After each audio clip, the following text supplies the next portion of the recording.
नमस्कार, स्वागत आप सभी का हमारे इस विशेष कार्यक्रम हिंदी है हम। देश आजाद होने के बाद से ही देश को राजभाषा की कमी महसूस होने लगी थी। 14 सितंबर सन 1949 को संविधान सभा ने एक मत से ये निर्णय लिया कि हिंदी की खड़ी बोली ही भारत की राजभाषा होगी। हिंदी को हर क्षेत्र में प्रसारित करने के लिए राष्ट्रभाषा प्रचार समिति वर्धा के अनुरोध पर सन 1953 से संपूर्ण भारत में 14 सितंबर को प्रतिवर्ष हिंदी दिवस के रूप में मनाया जाने लगा। तो आइए देखते हैं हिंदी दिवस पर आधारित हमारी ये खास रिपोर्ट।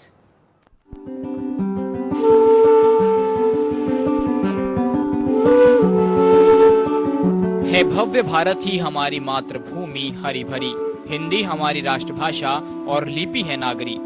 हिंदी दिवस भारत में हर वर्ष 14 सितंबर को मनाया जाता है। हिंदी विश्व में सबसे ज्यादा बोले जाने वाली भाषाओं में से एक है और अपने आप में एक समर्थ भाषा है। इस दिन विभिन्न शासकीय अशासकीय कार्यालयों, शिक्षा संस्थानों आदि में विविध गोष्ठियों, सम्मेलनों, प्रतियोगिताओं तथा अन्य कार्यक्रमों का आयोजन किया जाता है। कहीं कहीं हिंदी पखवाड़ा तथा राष्ट्रभाषा सप्ताह में भी मनाए जाते हैं। देश की गुलामी के दिनों में यहाँ अंग्रेजी शासनकाल होने की वजह से अंग्रेजी का प्रचलन बढ़ गया था, लेकिन स्वतंत्रता के पश्चात देश के कई हिस्सों को एकजुट करने के लिए एक ऐसी भाषा की जरूरत थी जो सर्वाधिक बोली जाती हो, जिसे सीखना और समझना दोनों ही आसान हो। साथ ही ऐसी भाषा जो सरकारी कार्यों, धार्मिक क्रियाओं और राजनीतिक कामों में आसानी से प्रयोग में लाई जा सके। हिंदी भाषा ही तब एकमात्र ऐसी भाषा थी जो सबसे ज्यादा लोकप्रिय हुई और इसी को मिला राजभाषा का दर्जा। हिंदी भाषा को एकजुटता का माध्यम बनाने के लिए सन 1949 में एक एक्ट बनाया गया था जो सरकारी कार्यों में हिंदी का प्रयोग अनिवार्य करने के लिए था। धीरे धीरे हिंदी भाषा का प्रचलन बढ़ा और हिंदी ने राजभाषा का रूप ले लिया। आज हिंदी को अंतर्राष्ट्रीय स्तर पर भी बेहद पसंद किया जाता है, जिसका कारण ये है कि हमारी भाषा हमारे देश की संस्कृति और संस्कारों का प्रतिबिंब माना जाता है। दर्शन न्यूज के लिए प्रिया अस्थाना की रिपोर्ट।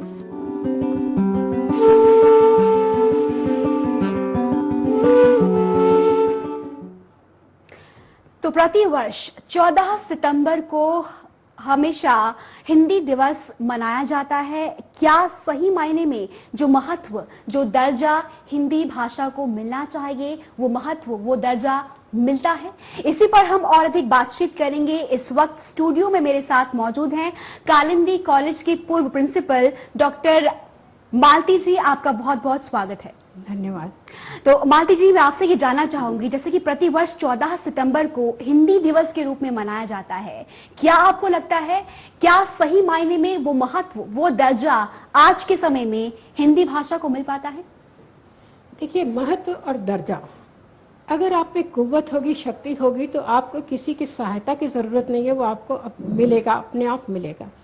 और आज जब हम हिंदी को देखते हैं, हिंदी के प्रयोग को देखते हैं, बाजार में हिंदी को देखते हैं, विज्ञापन में हिंदी को देखते हैं, फिल्मों में हिंदी को देखते हैं, रोजमर्रा की जिंदगी में हिंदी को देखते हैं, तो हमें कोई शक नहीं होता, हमें पूरा विश्वास होता है कि हिंदी का महत्व कम नहीं है, उसे वो दर्जा हासिल हो रहा है। हाँ, एक बात जरूर है कि राजभाषा और राष्ट्रभाषा दोनों है।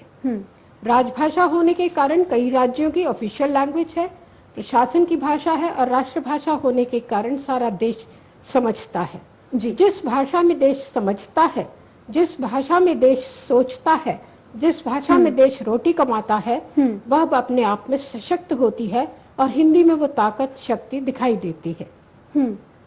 बिल्कुल मालती जी, हम आपसे ये भी जानेंगे कि क्यों प्रतिवर्ष 14 सितंबर को हिंदी दिवस के रूप में इस दिन को मनाया जाता है और क्या जो महत्व समझा जाना चाहिए आज के वक्त में इस दिवस का, इस दिन का, क्या वो महत्व तमाम हमारे देश के युवा, हमारे देश की पीढ़ी क्या समझ पाती है या फिर समझते हैं? इस पर हम पूरी चर्चा करेंगे, आपसे बातचीत करेंगे। एक छोटे से ब्रेक के लिए हमें यहाँ रुकना होगा, तुरंत लौटेंगे। आप देखते रहिए हमारा विशेष प्रोग्राम। तो ब्रेक के बाद आप सभी का स्वागत हमारे इस विशेष प्रोग्राम में हिंदी है हम। हर इंसान की एक पहचान होती है, ये पहचान कई रूपों में होती है, लेकिन जो चीज सबसे पहले झलकती है वो है उस इंसान की बोली। मसलन अगर कोई पंजाबी है तो ये उसके बोलते ही पता चल जाएगा। इसी तरह अगर कोई अंग्रेजी है तो उसके बोलने का तरीका ही बता देगा कि उसकी असल पहचान क्या है। इसी तरह एक हिंदुस्तानी की असली पहचान हिंदी भाषा होती है।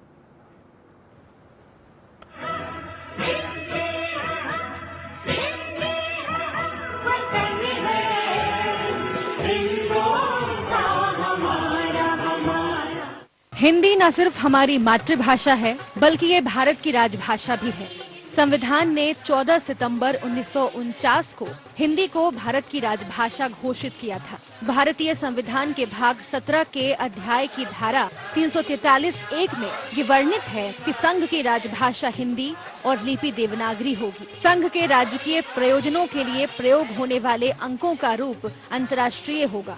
जैसा कि हम पहले ही कह चुके हैं कि राष्ट्रभाषा किसी भी देश की पहचान और गौरव होती है, लेकिन भारत जो करीब 200 सालों तक अंग्रेजों का गुलाम रहा, उसने अपने इस अनमोल विरासत को कहीं खो सा दिया है। आलम यह है कि आज हिंदी भाषा गौरव की नहीं बल्कि शर्म की भाषा होती जा रही है। प्रगति और विकास की राह में लोग हिंदी को तुच्छ मानते हैं। हिंदी की आज वही वर्तमान दशा है जहां हिंदी अपने ही लोगों से पग पग पर उपेक्षित होती रही है।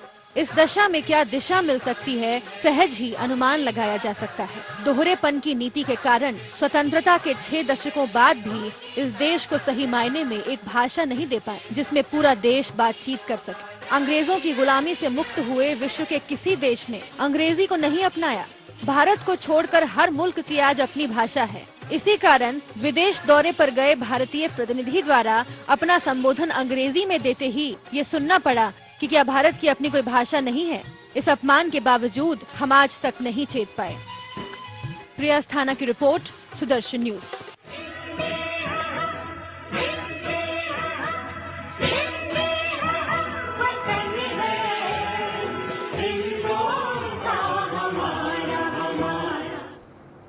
तो हिंदी न केवल हमारी मातृभाषा है बल्कि हिंदी हमारी राजभाषा भी है। भारत जब करीब 200 साल तक अंग्रेजों का गुलाम रहा और तब से ही कहीं न कहीं भारत ने अपनी अनमोल विरासत को कहीं खो सा दिया। और आज आलम यह है कि हिंदी भाषा से लोग गौरवान्वित होने की बजाय लोग शर्म महसूस करते हैं इस भाषा को बोलने के वक्त। कहीं न कहीं प्रगति और विकास की राह में लोग इस भाषा को तुच्छ मानने लगे हैं।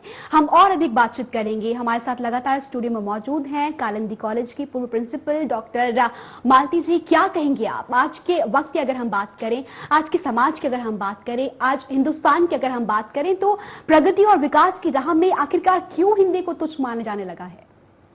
देखिए, ये आपका भ्रम है कि हिंदी को तुच्छ माना जा रहा है और इसके पीछे कारण राजनीतिक नहीं है, हमारी अपनी मानसिकता है, हमारा अपना आत्महीनता बोध है, जिसकी वजह से हम ये महसूस करते हैं कि जब तक हम अंग्रेजी नहीं बोलेंगे तब तक हम अपनी पहचान सही ढंग से साबित नहीं कर पाएंगे। अगर हम अंग्रेजी को इतना अच्छा मानते हैं तो मैं आप सबसे निवेदन करना चाहूंगी और उन सबसे निवेदन करना चाहूंगी जो सोचते हैं कि अंग्रेजी बोलकर ही हम पहचान बनाएंगे। अंग्रेज विश्व के किसी भी स्थान पर गए, उन्होंने न तो अपनी भाषा को छोड़ा न अपनी संस्कृति को छोड़ा। अगर हम अंग्रेजी से इतना प्यार करते हैं तो उस अंग्रेजी मानसिकता को क्यों नहीं स्वीकार करते? हम में क्यों नहीं आत्मगौरव उपजता? हम क्यों हीनता बोध से ग्रस्त रहते हैं? हम में इतनी ताकत है, हमें सोचने की शक्ति है, हम हिंदी में सोचें। जब हम अंग्रेजी में सोचते हैं तो आधा अधूरा सोचते हैं। मैं आज बहुत से युवक और युवतियों को जब बात करती हूँ, उनसे तो ये पाती हूँ कि आगे पीछे व्याकरण और कर्ता कर्म तो वो लगा देंगे हिंदी के, लेकिन बीच में कुछ एक शब्दों का इस्तेमाल करेंगे। मैं ये नहीं कहना चाहती कि भाषा को आप बांधे रोके, एक प्रवाह है, सदियों से चली आ रही है भाषा। कई संस्करण जुड़ते हैं, नए शब्द जुड़ते हैं, लेकिन संरचना में जहाँ जरूरी होता है अंग्रेजी के शब्दों का प्रयोग करना चाहिए। लेकिन जहाँ हमारे पास अपनी भरपूर शब्द संपदा है, पारिभाषिक शब्दावली है, तब हम बैसाखियों की तरफ लपकते हैं, तो ये हमारी कमजोरी है। इसमें बाहर के किसी भी कारण का तत्व का होना मैं नहीं मानती हूँ। बिल्कुल, लेकिन सहज ये अनुमान लगाया जा सकता है स्वतंत्रता के 6 दशकों बाद भी अगर देश की दोहरी नीति की बात करें तो देश को एक भाषा नहीं दे पाए जिससे कि एक भाषा में ही एक दूसरे से बातचीत की जा सके। इसी पर और अधिक बातचीत करेंगे। वक्त एक छोटे से ब्रेक का हो चुका है, तुरंत लौटेंगे, देखते रहिए खास पेशकश।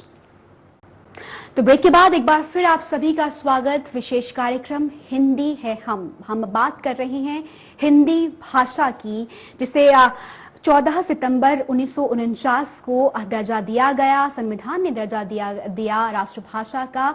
और हम इस पर बात कर रहे हैं जिस तरह से प्रतिवर्ष 14 सितंबर को हिंदी दिवस मनाया जाता है और उस दौरान आज भी देश के युवाओं को, देश की पीढ़ी को ये बताया जाता है कि हिंदी महत्वपूर्ण है हमारे, लेकिन शायद आज भी कहीं ना कहीं हिंदी को विकास की राह में, प्रगति की राह में कहीं ना कहीं तुच्छ माना जा रहा है। हमारे साथ लगातार जुड़ी हुई हैं कालिंदी कॉलेज के पूर्व प्रिंसिपल मित्तल जी, आप क्या कहेंगे इस बात पर? हम एक सवाल आपसे यहाँ जानना चाहते हैं। आज भी लोग कहीं ना कहीं ये मानते हैं कि हिंदी हमारी राष्ट्रभाषा है या फिर हिंदी हमारी राजभाषा है। 14 सितंबर 1949 को संविधान के तहत, संविधान के अनुसार हिंदी को राजभाषा का दर्जा दिया गया या फिर राष्ट्रभाषा का दर्जा दिया गया? देखिए, जब हिंदी पर चर्चा प्रारंभ हुई तब राष्ट्रभाषा और राजभाषा यानी स्टेट लैंग्वेज और नेशनल लैंग्वेज, ये दो बातों पर चर्चा शुरू हुई। स्टेट लैंग्वेज जो थी वो राज्यों की भाषा थी, जैसे महाराष्ट्र है तो उनकी राजभाषा होगी मराठी। अगर तमिलनाडु में हम हैं तो वहाँ पर तमिल होगी।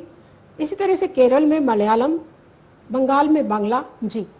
और जो हिंदी प्रदेश थे वहाँ की राजभाषा हिंदी रही और राष्ट्रभाषा हिंदी बनाई गई जो समूचे राष्ट्र की भाषा थी, खतो किताबत की भाषा थी।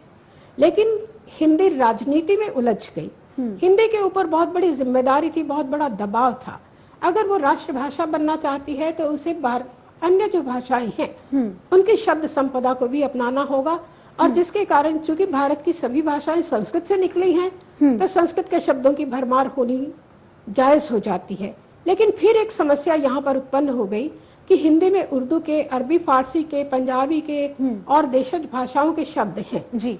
तो जब वो शब्द हावी हो जाते हैं तो जो हिंदी से इतर दक्षिण भारत की भाषाएं हैं उनको समझने में थोड़ी कठिनाई होती है। तो ये एक परेशानी तो हिंदी भाषा के साथ रही है। लेकिन बावजूद इसके अब जैसे ही टेलीविजन के प्रोग्राम होते हैं, बहुत कमर्शियल होते हैं, मैंने माना उनका उद्देश्य व्यावसायिक अधिक रहता है, लेकिन उसके साथ ही साथ कहीं ना कहीं वो भाषा को, संस्कृति को बढ़ावा देते हैं।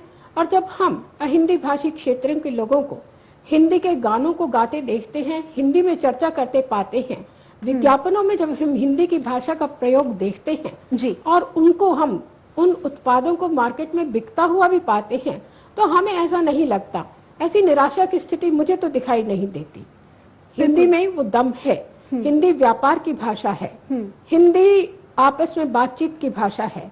और मुझे तो बड़ी हैरानी होती है, हम विदेश में भी कहीं चले जाएं तो वहां पर भी मैंने देखा है लोगों को अंग्रेजी बोलने में असुविधा होती है। भारत के ही अन्य क्षेत्रों में भी जाएं तो वहां पर भी लोग हिंदी को न जानते हुए भी हिंदी भाषा को समझ लेते हैं, अंग्रेजी में उन्हें असुविधा होती है। तो ये बात अलग है कि हिंदी का वो संस्कारी रूप या वो मानक भाषा भले ही उतनी प्रचलित न दिखाई देती हो जी, लेकिन कारोबारी हिंदी जरूर सारे भारत में है और अपने महत्व को, वर्चस्व को स्थापित किए हुए है। कहकर नहीं बताती है, लेकिन वो जादू सर पर चढ़कर बोलता दिखता है। बिल्कुल, आज हिंदी दिवस जैसा दिन मात्र एक औपचारिकता बनकर रह गई है, जब लोग गुम हो चुकी अपनी मातृभाषा के प्रति श्रद्धांजलि अर्पित करते हैं। वरना क्या कभी आपने चीनी दिवस या फ्रेंच दिवस या अंग्रेजी दिवस के बारे में सुना है? हिंदी दिवस मनाने का अर्थ है गुम हो रही हिंदी को बचाने के लिए एक प्रयास। मालती जी, बहुत बहुत शुक्रिया आपका हमारे इस विशेष चर्चा में जुड़ने के लिए और हमसे बातचीत करने के लिए। फिलहाल इस खास पेशकश में मेरे साथ इतना ही। आप जुड़े रहिए सुदर्शन न्यूज के साथ। जय हिंद।